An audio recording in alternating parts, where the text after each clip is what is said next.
Hello दोस्तों, जैसा कि मैंने आपसे वादा किया था कि मैं अपने अगले वीडियो में आपको पीएच पैमाने के बारे में बताऊंगा। तो आज मैं लेके आ गया हूं वीडियो पीएच पैमाने पे, जो कि क्लास 10th का बहुत ही इंपॉर्टेंट टॉपिक है, चैप्टर 2 का।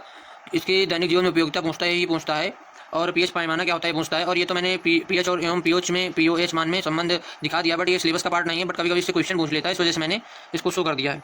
तो चलिए बात करते हैं पीएच पैमाना क्या होता है। पीएच पैमाना, अगर सारेंथन के अनुसार बात करें तो पीएच पैमाने की परिभाषा अगर देखी जाए तो जलीय विलयन में H+ आयन की सांद्रता का ऋणात्मक लघुगणक मान उस विलयन की पीएच को प्रदर्शित करता है। मतलब जैसे पीएच है, पीएच मान क्या है, तो मतलब जो किसी जलीय विलयन में जो H+ आयन उपस्थित होते हैं और उनकी जो सांद्रता होती है उसका जो ऋणात्मक, मतलब जिसके आगे माइनस लगा हो, लघुगणक, लघुगणक मतलब लॉग होता है, इसकी वैल्यूज होती है। जैसे log 10 की वैल्यू 1 होती है, log 1 की वैल्यू कुछ और होती है, log 10 की वैल्यू 1 होती है, log 2 की दूसरी होती है। मतलब ये सारी वैल्यूज याद करनी पड़ती हैं। बट अगर पीएच मान निकालना हो, ज़्यादातर log 10 से निकल आता है। तो सारेंथन के अनुसार जलीय विलयन में उपस्थित H+ आयन जो होते हैं उनका जो H+ आयन की जो सांद्रता है का ऋणात्मक जो लघुगणक मान होता है वो पीएच को प्रदर्शित करता है। जैसे कि देख सकते हैं, पीएच बराबर माइनस लॉग H+ का मतलब H हाइड्रोजन आयन की या H+ आयन की सांद्रता, अथवा पीएच अगर पॉजिटिव में दर्शाना है तो पीएच बराबर लॉग 1/H+, H+ मतलब हाइड्रोजन आयन की सांद्रता। तो बात करते हैं पीएच पैमाना किसने निर्मित किया। तो किसने निर्मित किया?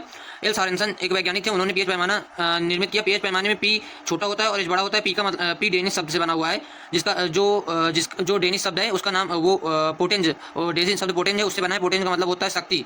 तो पीएच पैमाने में पी का अर्थ है शक्ति और एच का मतलब H+ आयन की सांद्रता, मतलब H+ आयन किसमें कितना उपस्थित है किसी विलयन में। कारण क्या था? विलयन की अम्लीयता या क्षारीयता एवं उदासीनता का पता करने हेतु इसको लाया गया था, ताकि हम विलयन अम्लीय है या क्षारीय है या उदासीन है इसका पता कर सकें। H+ आयन की सांद्रता प्रदर्शित करनी हो तो मैंने पहले बता दिया कि क्यों लाया गया था। H+ हाइड्रोजन आयन की सांद्रता को प्रदर्शित करने के लिए पीएच पैमाना लाया गया था। और अगर किसी विलयन का पीएच 7 है तो विलयन उदासीन होता है। और जैसे पूछ लिया जाता है, पीआईक्यू प्रीवियस ईयर क्वेश्चन पूछा गया था, आसुत जल एनसीईआरटी क्वेश्चन भी, आसुत जल का पीएच मान क्या होता है तो आपको बताना है। आसुत जल का पीएच मान 7 होता है, क्योंकि ये उदासीन विलयन होता है। तो चलिए आगे बात करते हैं। अगर किसी विलयन का पीएच मान 7 से कम है तो वो अम्लीय होगा, पीएच मान 7 से ज़्यादा है तो क्षारीय होगा। और पीएच और पीओएच में रिलेशन, तो देखिए जैसे कि मैंने बताया पीएच क्या होता है, H+ आयन की सांद्रता, वैसे पीओएच क्या होता है, OH- आयन की सांद्रता, OH- आयन की सांद्रता। पीओएच क्या है? पीएच क्या है? H+ आयन की सांद्रता को प्रदर्शित करने के लिए सांद्रता का लघुगणक मान, ऋणात्मक लघुगणक मान क्या है? पीएच पैमाना। वैसे ही जलीय विलयन में उपस्थित OH- आयन की सांद्रता का ऋणात्मक लघुगणक मान क्या होगा? पीओएच। ये नहीं पूछता एग्जाम में, पीएच मान ज्यादा पूछता है, तो इस वजह से पीएच मान पे आप ज्यादा ध्यान दीजिए। और पूछ लेता जल का आयनिक गुणनफल क्या होता है, तो आपको बताना है किसी विलयन में उपस्थित H+ आयन की सांद्रता एवं OH- आयन की सांद्रता का गुणनफल जल का आयनिक गुणनफल कहलाता है। और जल का आयनिक गुणनफल समानता होता है 10⁻⁻14 मोलरता स्क्वायर। तो KW मतलब जल का आयनिक गुणनफल। अब यहाँ से आप देख सकते हैं पीएच और पीओएच में क्या संबंध है। पीएच प्लस पीओएच बराबर 14, मतलब पीएच और पीओएच मान को अगर जोड़ दिया जाए, मतलब जल में या जलीय विलयन में H+ आयन की ऋणात्मक लघुगणक मान को जोड़ दिया जाए और जलीय विलयन में उपस्थित OH- आयन की सांद्रता का ऋणात्मक लघुगणक मान जोड़ दिया जाए, तो हमें पीओएच मान प्राप्त हो जाएगा। जैसा कि आपको दिख रहा होगा माइनस लॉग H+ मतलब बराबर, जैसे मैंने बताया ना, तो पीएच बराबर माइनस लॉग H, ये यहाँ पे, तो यहाँ पे पीएच इसी वजह से इसलिए लिख दिया गया। और माइनस लॉग OH माइनस, तो ये आ गया OH पीओएच आ गया, क्योंकि मैंने बताया अभी कि OH- आयन की ऋणात्मक लघुगणक मान क्या होगा? पीओएच। आशा है कि आपको समझ में आ गया पीएच मान क्या होता है। याद रखिएगा पीएच मान क्या है। जलीय विलयन में उपस्थित H+ आयन की उपस्थित जो H+ आयन होते हैं उनकी सांद्रता का लघुगणक, ऋणात्मक लघुगणक मान जो होता है वो पीएच मान को प्रदर्शित करता है। चलिए आगे चलते हैं। या हम बोल सकते हैं किसी जलीय विलयन में उपस्थित H+ आयन की सांद्रता को प्रदर्शित करने के लिए 10 के ऊपर लगाई गई ऋणात्मक घात उस विलयन के पीएच को दर्शाती है। मतलब जैसे ये देख लीजिए H+ बराबर 10 माइनस पीएच, तो यहाँ जो ऋणात्मक घात है वो किसको दिखा रही है? 10 की। पीएच मान को किसकी दिखा रही है? पीएच मान को दिखा रही है। तो हम बोल सकते हैं किसी जलीय विलयन में उपस्थित H+ आयनों की सांद्रता को प्रदर्शित करने के लिए 10 के ऊपर लगाई गई ऋणात्मक घात उस विलयन की पीएच को प्रदर्शित करती है। अब बात करते हैं पीएच की दैनिक जीवन में उपयोगिता। This is very very very important question, ये बोर्ड एग्जाम में पूछा जाता है इस चैप्टर से।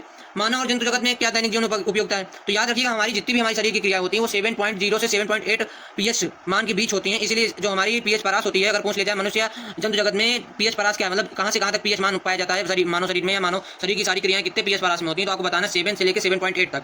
और जो हमारे रक्त एवं आंसुओं तथा लार का पीएच मान होता है वो होता है 7.4। और पीएच 7 से कम होगा, अगर जब पीएच मान 7 से कम हो जाता है किसी भी वर्षा का तो उसे अम्लीय वर्षा कहते हैं। 7 से कम जैसे 5.6 हो गया तो उसे अम्लीय वर्षा करते हैं। और जब ये अम्लीय वर्षा का पानी नदियों में मिल जाता है तो जो नदियां हैं उनका पीएच मान कम हो जाता है, उनका पीएच मान क्या हो जाता है? कम हो जाता है, जिस वजह से जो उसमें जलीय जंतु है उनका जीवन क्या हो जाता है? कठिन हो जाता है, मुश्किल हो जाता है।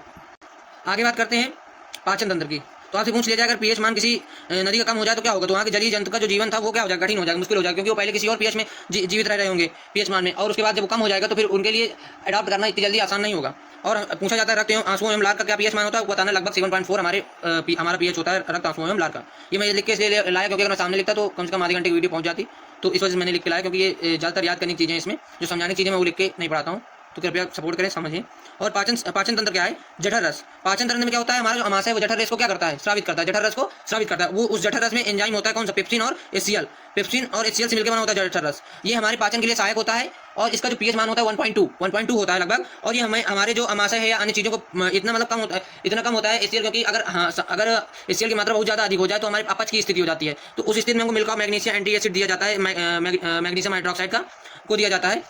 तो आशा है कि आपको समझ में आ गया होगा। जठर रस में क्या होता है? एंजाइम पेप्सिन और एचसीएल होता है जो हमारे शरीर को बिना हानि पहुंचाए हमारे जो पाचन को है उसको संभव बनाते हैं।